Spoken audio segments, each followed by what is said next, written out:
ఉన్నాయి మీకు చెప్పేటి. మరి ఏ మాత్రం లేట్ చేయకుండా జల్దిన ముచ్చట్లు షురు చేసుకుందాం. ధూమ్ ధామ్ ముచ్చట సమర్పిస్తున్న వారు శ్రీహరి పంచతులసి. ధూమ్ ధామ్ ముచ్చట్లు షురు. రాజకీయం అన్నప్పుడు రాజకీయాలు చేయాలి, అల్ల తప్పు లేదు. కానీ వెన్నుపోటు రాజకీయాలు చేసేటోళ్ళను ఏమంటారోల్లా అందాజా ఏమంటారు చెప్పుండ్రి. వేస్ట్ మనుషులు, బేకార్ మనుషులు, విశ్వాసం లేనోళ్ళు ఇగో గిట్లనే అంటారట కదా. మా ఊరు దిక్కు చెప్పుకుంటాన్రు. చెప్పుకునుడే కాదోల్లా పొట్టు పొట్టు తిట్టుకుంటున్నారు. తిట్టొద్దు తిట్టొద్దు, ఎవ్వరి గుణం వాళ్ళది, మీ నోరు ఎందుకు ఖరాబ్ చేసుకుంటారు అని నేను సంజాయించిన. ఇక లాస్ట్కు ఆయన నాకెందుకు చెప్పుండ్రోల్లా, ఇంతకు ఎవరి గురించి అని అంటారా. పాండ్రి చూసొద్దాం. ఫస్ట్ కేకే సార్ కాడికెళ్ళి షురూ చేద్దాం. సార్ ఇప్పుడు షెయి పార్టీకి పోతుండు కదా, పోతే పోని, కానీ పొయ్యే ముందు సార్ వారి గురించి జరంత చెప్పుకొని సాగదోలాలే, అంతేనా కాదా? నిజం చెప్తున్నా, బీఆర్ఎస్ పార్టీలా కేసీఆర్ సార్ ఎక్కువ ఇజ్జత్ ఇచ్చింది, ఎక్కువ దగ్గర పెట్టుకున్నది కేశవరావు సార్నే. పార్టీ మొదటి సంధి లేకున్నా కేకే సార్ ను సొంత మనిషి లెక్క చూసుకున్నాడు. మన కేసీఆర్ సారు ఏ ప్రెస్ మీట్ పెట్టినా కేకే సార్నే పక్క కూసోబెట్టుకుంటాడు. ఏమన్నుంటే మా సెక్రటరీ జనరల్ కేకే సార్ చెప్తాడని అనేటోడు.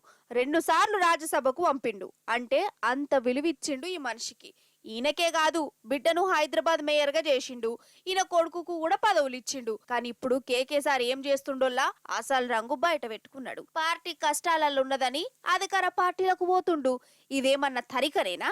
గిదా పార్టీ మీద చూపించే విశ్వాసం అంటే? ఇక ఇప్పుడు కడియం శ్రీహరి సార్ కాడకద్దాం. శ్రీహరి సార్ ను కూడా కేసీఆర్ సార్ ఎట్లా చూసుకున్నాడో లోకమంతెరికే. ఈ సార్ కూడా మొదటి సంధి గులాబీ పార్టీలో లేకున్నా నడుమిట్లా వచ్చినా పెద్దోడు, తెలివి కల్లోడు, చదువుకున్నోడని మస్తు మర్యాద ఇచ్చిండు. పార్లమెంటుకు పంపిండు, డిప్యూటీ సీఎం గా చేసిండు, విద్యాశాఖ మంత్రిని చేసిండు, ఎమ్మెల్సీని చేసిండు. మొన్నటికి మొన్న ఎమ్మెల్యే రాజయ్యను కాదని కడియం సార్కే స్టేషన్ గన్పూర్ సీట్ ఇచ్చి ఎమ్మెల్యేగా గెలిపించిండు.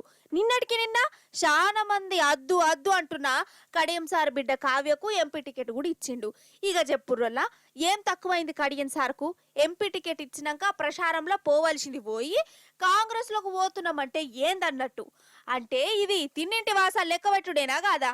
అరే గంతమందిని కాదని గింత మంచిగా చూసుకుంటే లాస్ట్ కు గీ కథ చేయవచ్చునా అని వరంగల్ జనాలే పొట్టు పొట్టు శాపాలు పెడుతుర్రోలా కడియం శ్రీహరి సార్కు.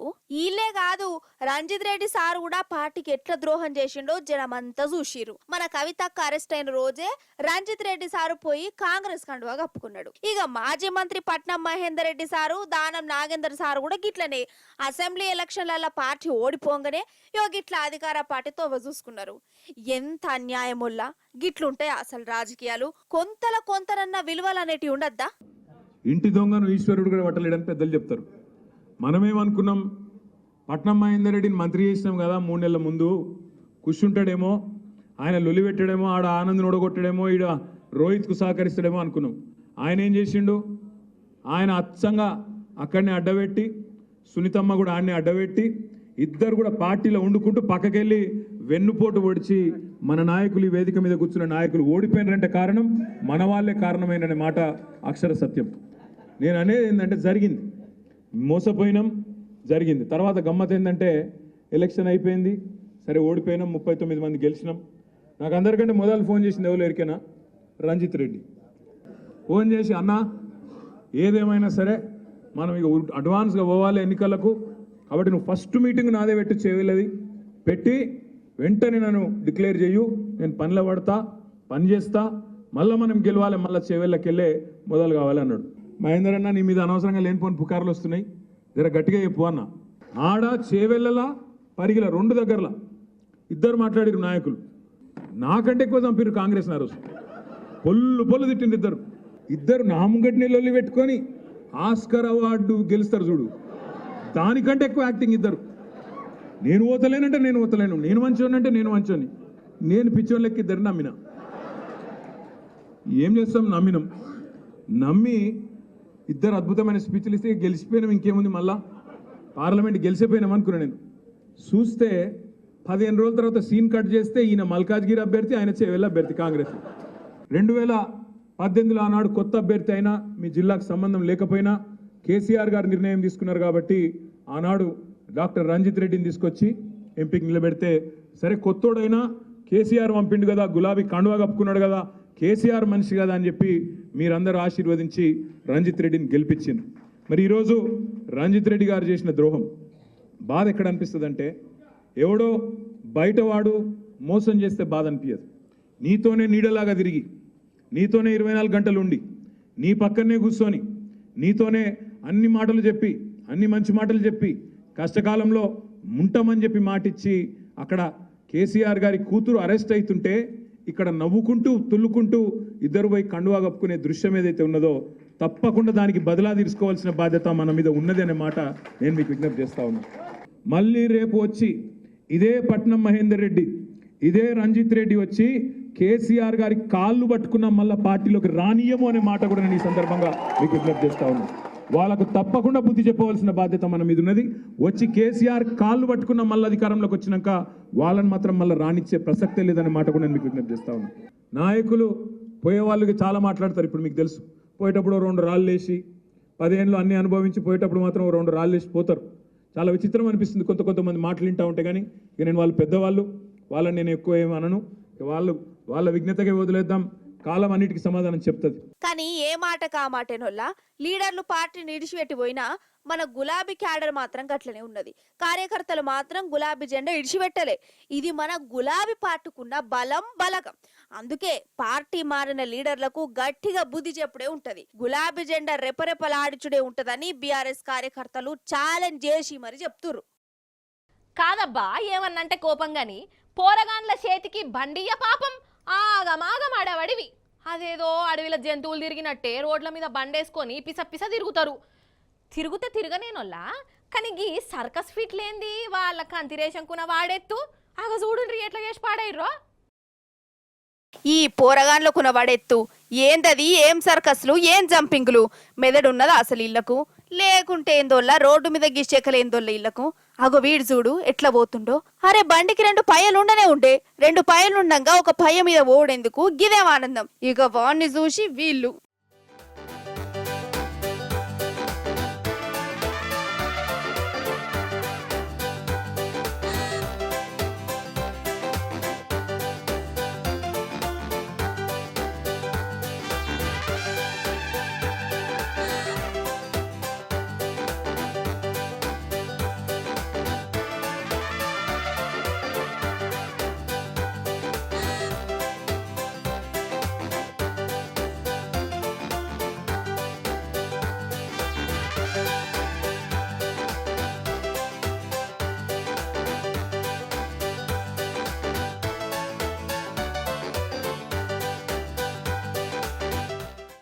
మన హైదరాబాద్లోనేనొల్లా చీకట్ అయితే చాలిగో కొందరు కోతి పోరగాన్లు గిట్ల బండ్లు స్కూటర్లు తెచ్చి రోడ్డు మీద గిసోంటి ఫీట్లు చేస్తుంటారు. ఇక ఇదేదో ఘనకార్యం అయినట్టు గొప్ప పని చేసినట్టు వీటిని వీడియోలు తీసి ఇన్స్టాగ్రామ్లలో పెట్టుకునుడు. నన్ను చూడు, నా అందం చూడు, నా సర్కస్ ఫీట్లు చూడు అనుకుంటా. కాదోల్లా గిట్ల ఫీట్లు చేస్తే వీళ్ళకేమొస్తుందోల్లా? కొంచెమన్నా భయం లేదా? అగర్సే స్లిప్ అయి పడితే కాలు రెక్కలు ఇరుగుతే ఎట్లా అన్నట్టు వెనకకెళ్ళి లారో బస్సు వస్తే ఏంది పరిస్థితి? వీళ్ళకేంది దావకంలో షెరీకయ్యి డబ్బల్ రొట్టెలు తినుకుంటే వీళ్ళు మంచిగానే ఉంటారు. కానీ తిప్పలంతా అవ్వయకేనాయే, కడుపు కోత వాళ్ళకేనాయే. వీళ్ళు గిట్ల సంబర పడుకుంటా అమ్మ నాయనలను బాధ పెట్టుడు ఎందుకు? ఏందో ఏమో పట్టు కుక్కతో ఒక వంకర అన్నట్టు ఎన్ని మాటలు చెప్పినా కొందరు పోరగాన్లు ఇంటలేరు. ఇట్లా చేసేటోళ్లను మన పోలీస్ సార్లే దొరకబట్టి మంచిగా బుద్ధి చెప్పాలి కదా. అన్నట్టు మన పట్నం పోరల లలిత కళలు చూసిరు కదా. ఇప్పుడు ఇంకో అమ్మగారి కళాపోషణ చూడాలి.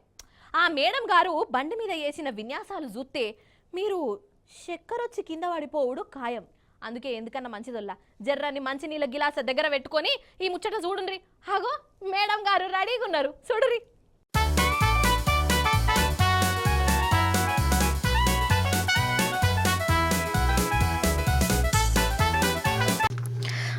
ఇగో గీ అక్కనే బండి మీద పోతున్నారు కదా, నెత్తికేంది గట్లున్నది అని అనుకుంటున్నారా? అరే ఆగుండ్రి పరిశాన్ కాకుండ్రి, జర కెమెరా దగ్గర పెట్టే పెద్దన్న. చూసిండ్రా చెవు దగ్గర? అదన్నట్టు అమ్మగారి తిప్పల ఏందంటే ఫోన్ వచ్చింది. ఇక ఇంకో దిక్కు బండి మీద పోతాంది. మరి ఏదన్నా ఒకటే పని చేయాలి, బండన్న ఆపాలే, ఫోన్ అన్న బంద్ పెట్టాలి. కానీ అట్లా చేయలేదు అక్క. 2 పనులు ఒకటేసారి చేస్తా చూడు అని అనుకున్నది. ఇగో గిట్ల ఫోన్ చెవుకు కట్టుకున్నది. ఓ దిక్కు లొడలొడ మాట్లాడుకుంటా, ఇంకొక దిక్కు బుయ్యి బుయ్యి అనుకుంటా బండి నడుపుకుంటా పోతూనే ఉన్నది. చెవుకే ఫోన్ కట్టుకున్నదంటే అక్క ఎన్ని గంటలు మాట్లాడాలని డిసైడ్ అయిందో. ఈ సోది ఇప్పట్లో ఒడిచేటట్టు లేదు కావచ్చు కదా. ఇక చెప్పుండ్రోల్లా ఏమనాలి అక్కగారిని? కాదల్లా బండి నడిపేటప్పుడు ఫోన్ మాట్లాడొద్దు. ఈమె ఫోన్ మాట్లాడుకుంటూనే నడుపుతున్నది. అదీ కాక నెత్తికి హెల్మెట్ లేదు పాడలేదు. ఇగో ఈ తీర్ల దూసుకుపోతున్నది. ఇక టక్కర్లు గమ్మంటే కావా? ఈమె టక్కర్ చేసుడే కాదు, వేరేటోళ్ళకు కూడా అవస్థ అవుతుందా కాదా? ఇగో గిట్ల తయారైతున్నారు వాళ్ళ జనాలు. మొన్న కూడా గిట్లనే ఒకడు బండి నడుపుకుంటా ల్యాప్టాప్లో వీడియో కాల్ మాట్లాడుకుంటూ పోతాడు. ఇక ఈ అమ్మగారేమో ఇట్లా ఏందో ఏమో పట్. అసలు ఈ నడమ ఎవరికి కూడా పానాలంటే లెక్క లేకుండానే అవుతుంది. అరే మాటలల్లో పడి మీకు అసలు ముచ్చట చెప్పుడే మరిచిన వల్ల అప్పటి సంది నా మనసులో అనుకుంటూనే ఉన్నా నేను ఏదో చెప్పాలి అని. అగో ఇప్పుడు మతికొచ్చింది నాకు. మనకు టైం కూడా ఎక్కువ లేదు కాబట్టి ఆ ముచ్చట ఏందో జల్దిన చూసేయండి మీరే. పాపం కష్టజీవి ఏమో పని చేసుకుంటుండు కదా, రంగు నీళ్లు జ్యూసులు అమ్ముకునేటైనా కావచ్చని అనుకోగల్లా. ఆగురి ఇంకున్నది స్టోరీ. ఇప్పుడు లోపలికి వారిగా అది కథ. తండా మతలబ్ కోకా కోలా. మంచిగా పురుసద్గా కూర్చొని కోకోకోలలు తయారు చేస్తుండు. కోకోకోలలు మంచిగా స్టిక్కర్ కూడా మంచిగానే దొరకబట్టిరు కదా ఎన్నో. ఇప్పుడు మీకు సినిమా అంత సమజైంది కదా రోల్లా. అరటి పండు ఒలిసినట్టు చెప్పనవసరం లేదు కదా. అదే డూప్లికేట్ కోకోకోలలు అన్నట్టు. మంచిగా ఒక అడ్డ పెట్టుకున్నారు. రంగు నీళ్ళల్లో దిక్మల్ల ఏంటియో కలిపిర్రు. గ్యాస్ కొట్టి డబ్బాలలో రింపిర్రు. ఇక వాటికి కోకోకోలా స్టిక్కర్లు అతకబెట్టి మార్కెట్లో అమ్ముతురు. ఇక వీటిని తాగితే ఏమనున్నదా అసలు? ఇక ఇట్లా మోపైర్రోళ్ళ ఈ నకిలీగాళ్ళు కాదోళ్ళ దునియాలో ఏ పని లేనట్టు ఈ తిండి మీదనే ఎందుకు కల్తీ చేతిరోళ్ళ? ఈ డూప్లికేట్లను కడుపులేసుకుంటే మనిషి పానాలకి ఆపది కాదా? గిట్లా మంది పానాలతోనే ఆడుకుంటూ సంపాదించడం ఎందుకు? అట్లా సంపాదించిన సొమ్ము పేగి పడుతుందా ఖాతా గాని?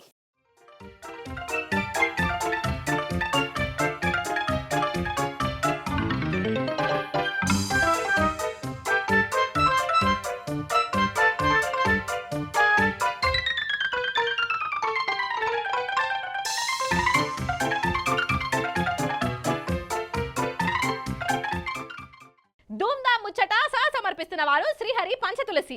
ఇవ్వన్నట్టు ఇయాలటి ముచ్చట్లు మళ్ళీ రేపు వస్తుంది కదా మీ మల్లీశ్వరి. అప్పుడు వచ్చేటప్పుడు ఇంకిన్ని ముచ్చట్లు తీసుకొని కలుస్తుంది భయ్ మీ అందరినీ.